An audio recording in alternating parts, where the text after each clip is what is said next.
হাওড়ার কদমতলায় সরকারি আবাসনের সামনে বেপরোয়া বাইকের ধাক্কায় এক মহিলা পথচারীর মৃত্যু হয়েছে।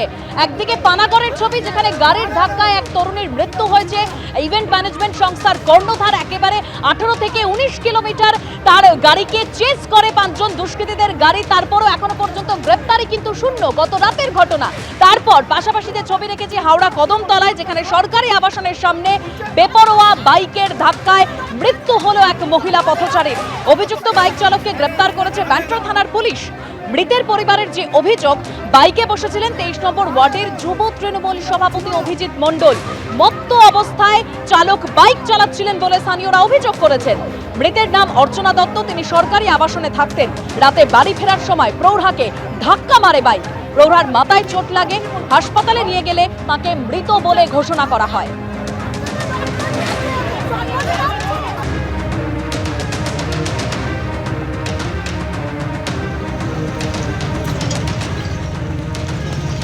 মধ্যরাতে জাতীয় সড়কে দুষ্কৃতী তাণ্ডব, এখনো গ্রেপ্তারি শূন্য। পানাগড় থেকে অভিযুক্তদের 2টি গাড়ি আটক করা হয়েছে, তবে এখনো গ্রেপ্তার কাউকে করা যায়নি। মধ্যরাতে একেবারে 18 থেকে 19 কিলোমিটার ধাওয়া করে তরুণীর গাড়িতে দুষ্কৃতীদের হামলা।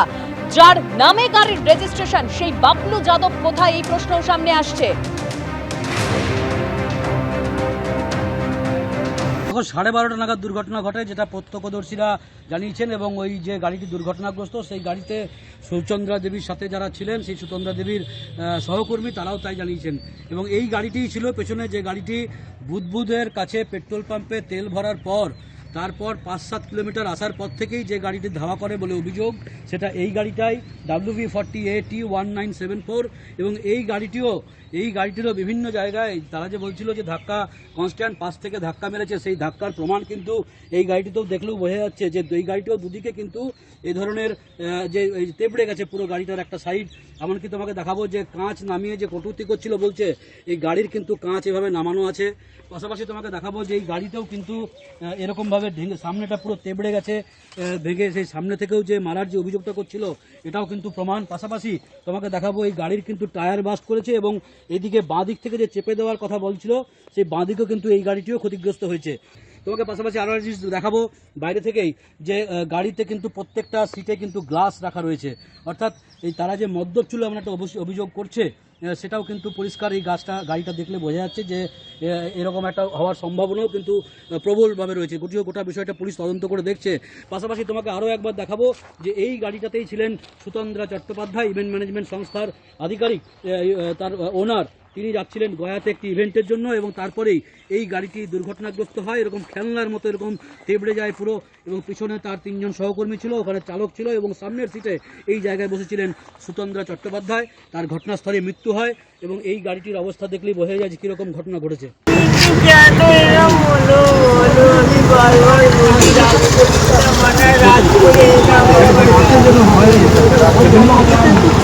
তৈরি করা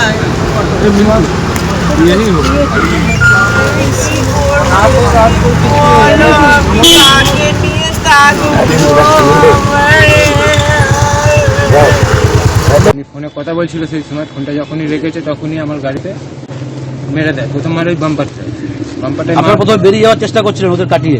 না, প্রথম ও সাইড দিয়েছে। আমার প্রথমে স্লো করলো, আমাদের ফলো করলো, কজন আছি না আছি সব দেখলো, মেপে নিল। মেপে নেওয়ার পর আমাকে পুরো আগে গাড়ি যাচ্ছে, ডান দিকে ইন্ডিকেটার দিয়ে দিতে আমাকে হাত দেখে ইশারা করে সাইড দিল।